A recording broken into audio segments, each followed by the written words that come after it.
Shalom, shalom, bon peuple. Que la grâce du Seigneur soit avec vous. Bienvenue pour une nouvelle vidéo. Et aujourd'hui, nous allons aborder un sujet un petit peu spécial. Ce sont des choses que je n'ai pas partagées encore de manière publique ou un petit cercle plutôt restreint de personnes, mais que le Saint-Esprit me pousse parce que c'est le moment. Et à la fin, je ferai vraiment un appel aux intercesseurs parce que ce sont des choses qui sont très graves. Et je pense que quand Dieu nous parle, c'est qu'il y a encore de l'espoir. Et quand il ne nous parle plus, c'est que nous sommes en danger. Moi, la façon dont Dieu m'utilise dans le prophétique, eh bien, c'est très simple. C'est aussi bien par les paroles de connaissance que par les visions en esprit, exactement comme le vivaient les prophètes de l'Ancien Testament, que ce soit Ézéchiel, que ce soit même l'apôtre Paul, qui, bien qu'absent, pouvait voir en esprit l'état des églises qu'il gérait. Donc, le Seigneur m'a donné le don de clairaudience, mais c'est surtout la nuit, comme beaucoup d'entre nous, qu'il me montre les choses par son esprit. Alors oui, il n'y a pas que l'Afrique qui est sous le jugement de Dieu. L'Europe, l'Amérique et je dirais même toutes les nations de la terre sont sous la condamnation à cause des pratiques abominables auxquelles elles se livrent. Mais le Seigneur m'a parlé de 3 pays d'Afrique très précisément. Ces 3 pays sont la Côte d'Ivoire, le Congo et l'Afrique du Sud. Ces 3 pays, la coupe de la colère de Dieu est pleine. La coupe de la colère du Seigneur est pleine. Et je vais m'attarder spécifiquement sur la Côte d'Ivoire et sur ce que le Seigneur m'a montré. Et alors qu'on aurait pu tout à fait se dire, mais c'est les péchés des dirigeants que Dieu vise. C'est les péchés des présidents, des ministres, des juges, des policiers. Non, non, non, non. Ce que le Seigneur m'a montré, c'était avant tout les abominations des pasteurs et des prophètes.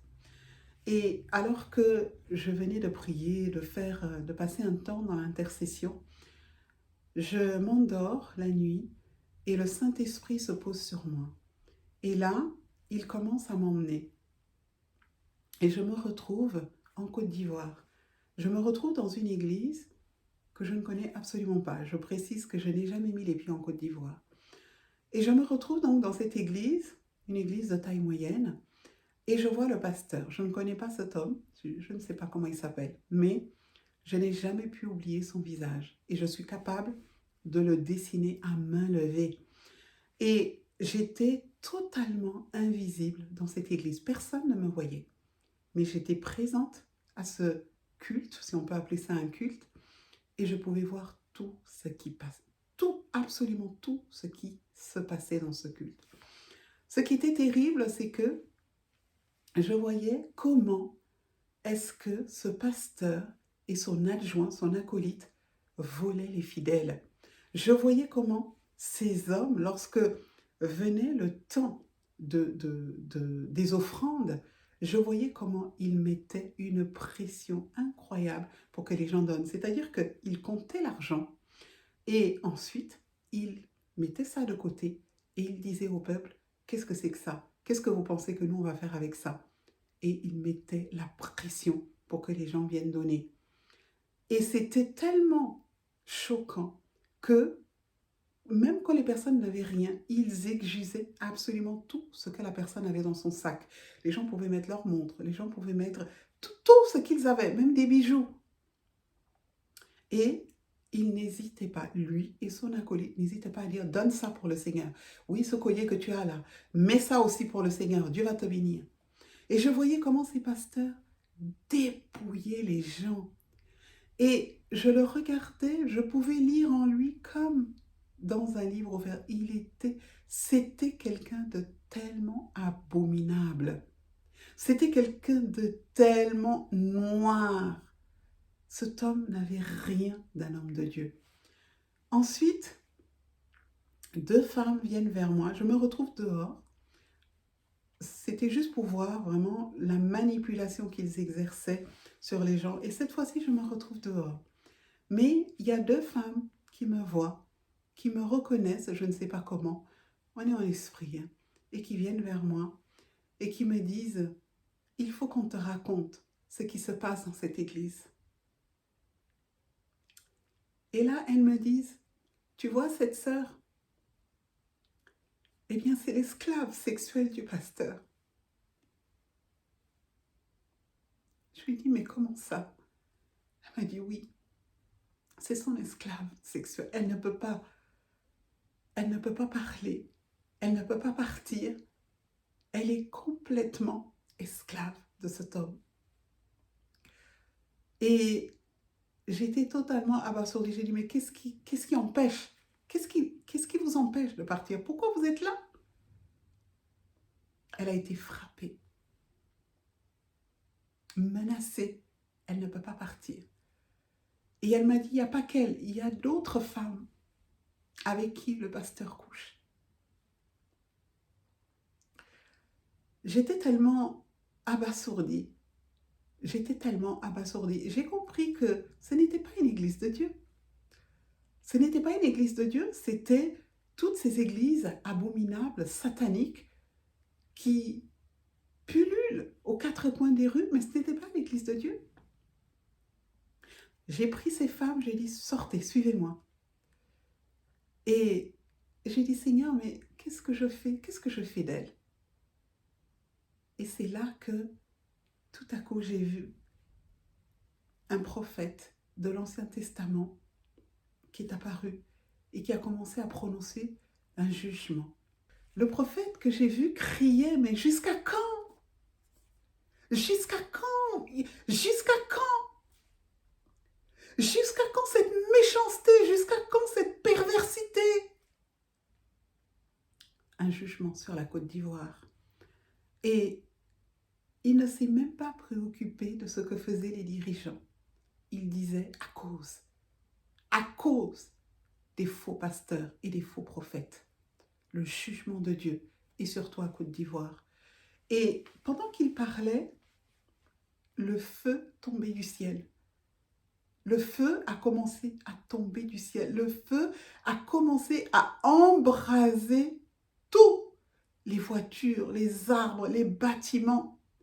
Et les gens commençaient à crier, à crier. Je voyais les gens qui couraient pour aller se réfugier à l'intérieur de l'église. Et je leur disais, non, non, non, non, non, sortez, sortez, sortez. Vous ne trouverez pas de refuge dans ce lieu parce que Dieu a déjà jugé ces lieux. Sortez, n'y entrez pas. N'y entrez pas. Et j'ai été tellement choquée par ce que j'ai vu parce que, pour moi, oui, enfin, que tu manipules les fidèles au cours des dîmes, des offrandes, de toutes ces choses, c'est une chose. Mais que vous soyez une mafia, une véritable mafia organisée, institutionnalisée, à ce point, pour moi, c'en était trop, ça me dépassait.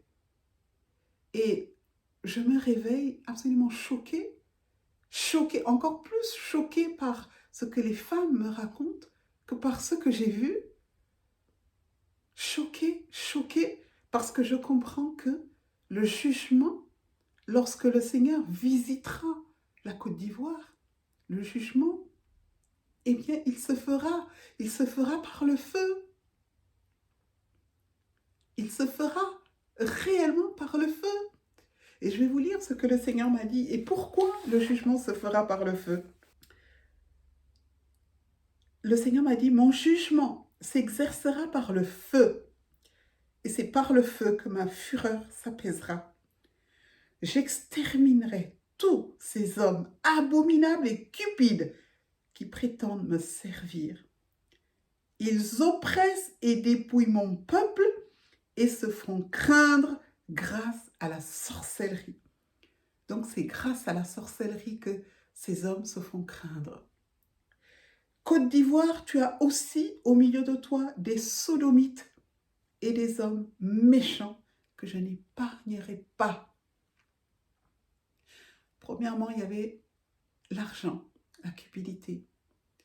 Deuxièmement, la sodomie. Oui. Tes pasteurs abusent des femmes et les dépouillent. Leur condamnation est déjà écrite et il n'y aura aucune grâce pour ces hommes-là. Vous m'entendez? Il n'y aura aucune grâce pour ces hommes-là. C'est grave. Mais c'est grave. Il n'y aura aucune grâce. Le jugement de ces hommes est déjà écrit. La grâce, c'est pour ceux qui se repentent réellement. C'est pour eux que Dieu réserve sa grâce. Pas pour des hommes qui pensent que lorsqu'ils verront Jésus, ils vont verser une petite larme, ils vont dire 2, 3 petites phrases et tout sera effacé. Non, c'est trop grave. C'est beaucoup trop grave. Tes pasteurs abusent des femmes et les dépouillent. Leur condamnation est déjà écrite. Il n'y aura aucune grâce pour ces hommes-là. J'avais prévu de grandes choses pour toi, mais tu ne veux pas t'amender. Ma gloire va balayer le pays et mon Église, mon faible reste, qui est en ton sein, connaîtra ma gloire et ma puissance. Et c'est avec de grands prodiges que je châtirai ces faux pasteurs, ces faux prophètes qui en réalité sont des sodomites. Mon feu les consumera vivants et la crainte de mon nom viendra dans les cœurs. J'appelle mes brebis à quitter ces lieux de perdition qu'elles appellent église et qui ne le sont pas. Si vous résistez à ma voix, vous subirez le même sort que je réserve à ces hommes méchants. Sanctifiez-vous et préparez-vous à ma rencontre, car je viens comme je l'ai promis. Mais avant cela, on verra la différence entre ceux qui me servent et ceux qui ne me servent pas, dit le Seigneur. Ce ne sont pas des pasteurs. Ce ne sont pas des pasteurs, ce ne sont pas des prophètes. La majorité de ces hommes que vous voyez, ils ont fait des pactes pour avoir la puissance, pour faire tomber les gens. Ils ont fait des pactes. Et ils sont pires que Sodome. C'est pourquoi le jugement s'exerce et s'exercera par le feu. Ne me demandez pas quand, je n'en sais rien. Mais quand le Seigneur visitera la Côte d'Ivoire, elle subira un sort terrible. Un sort terrible, bien-aimé. La sorcellerie. Ce sont tous des sorciers pour la plupart. Je ne veux pas dire tous, parce qu'il y a quelques hommes fidèles. Mais pour la plupart, ce sont beaucoup de sorciers. Beaucoup de sorciers. Des mercenaires qui ont décidé de s'engraisser sur le dos des âmes et qui souillent le nom de notre Seigneur. Le Seigneur te dit, sors! Sors de là! Sors de là! Sors de là, bien-aimé! Sors de là! Sors de là! Si vous pouviez voir,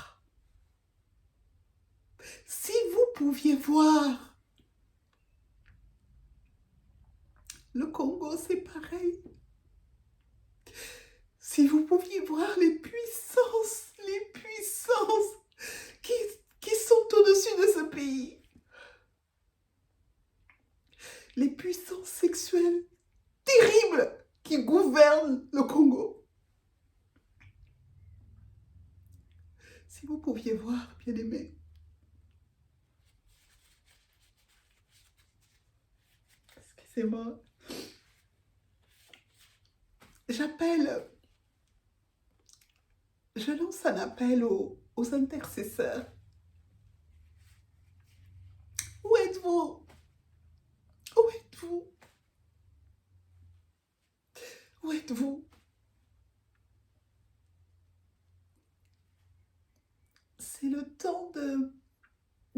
le sac et la cendre. C'est le temps de se coucher par terre. Moi, je pleure beaucoup pour l'Église. Il y a des choses que je ne supporte plus. À un moment donné, j'ai dit, Seigneur, je ne veux plus voir. C'est trop dur. Je ne veux plus voir, Seigneur. C'est trop dur. Tu vois un homme qui vient sur l'estrade, qui prend la Bible, qui prêche, qui harangue les foules, qui prononce le nom de Jésus, et puis il quitte son estrade. Et à l'arrière, dans son bureau, il y a une petite qui l'attend pour faire des choses abominables. Et ces personnes vous imposent les mains. Ce qui me fait mal, ce n'est pas tant le jugement de ces hommes, parce qu'ils savent qui est leur maître. Vous me direz, oui, mais est-ce qu'ils ne peuvent pas être sauvés s'ils le veulent, mais ils ne le veulent pas? Ce qui me fait mal, c'est le peuple, les âmes, ceux qui sont innocents, c'est ceux-là qui me... C'est cela. Mon cœur est brisé pour cela. Pour cela. La colère de Dieu est sur toi, Côte d'Ivoire. Un si beau pays. Le Seigneur dit, j'avais prévu de grandes choses pour toi. Un si beau pays. Tu es devenu pire que Sodome et Gomorrhe. Pire que Sodome. Je ne savais pas. Le Seigneur me l'a montré. C'est terrible, bien-aimé. J'appelle les intercesseurs à vraiment se tenir à la brèche. Revêtez-vous de sacs. Couchez-vous par terre. Pleurez, criez à Dieu pour votre pays. Criez au Seigneur. Parce que, vous savez, quand le jugement de Dieu vient, tout le monde est touché. Les innocents comme les coupables. Le feu que j'ai vu, ce feu que j'ai vu qui tombait du ciel, il embrasait tout. Il embrassait tout. Tout, absolument tout. À cause des faux bergers, des faux rois, de ceux qui sont à la tête. Allez lire certains passages, comme Jérémie 5, et vous verrez comment Dieu punit un peuple à cause de ceux qui sont à la tête. Allez lire Michée, allez lire Lamentation de Jérémie, allez lire. C'est terrible. Nous avons un petit peu normalisé ce qui se passe en Afrique, mais ce n'est pas normal de normaliser ça. Et le Seigneur te demande de sortir parce que tu contribues, tu participes, que tu le veuilles ou non. Tu contribues à ces choses. Des hommes qui prétendent être pasteurs et qui ont des esclaves sexuels, qui tiennent des jeunes filles en otage, des pauvres filles, pauvres, sans défense, sans famille, qui leur servent de victimes. C'est terrible. Alors vous qui êtes en Afrique, c'est à vous que je m'adresse. Nous avons normalisé cette situation d'avoir des églises aux quatre coins des rues, d'avoir 200 églises tous les 1 mètre. Nous avons normalisé ça. Sortez de là. Sortez de là. Ce n'est pas Dieu qui les a appelés. Sortez. Et je vous en supplie. J'appelle les intercesseurs, vraiment. vous tenir votre poste. Pas que la Côte d'Ivoire, mais vous tous qui êtes en Afrique. Et même ici en Europe. Nous ne sommes pas mieux lotis, mais ce qui se passe en Afrique dépasse l'entendement. Et la coupe de la colère du Seigneur est pleine. Elle est pleine, cette coupe. Elle est pleine. Si le Seigneur pouvait vous ouvrir les yeux, bien-aimés, vous seriez horrifiés. Vous seriez horrifiés. Alors prenez votre place. Prenez votre place dans la prière. Nous avons besoin de repentance. Nous avons besoin de déchirer nos cœurs. Le temps vient où vous verrez que Jésus n'est pas. Jésus n'est pas ce Dieu bon, ce Dieu tout bon que vous pensez qu'il est. Vous le verrez et ce sera terrible. Ce sera terrible. Que Dieu vous bénisse.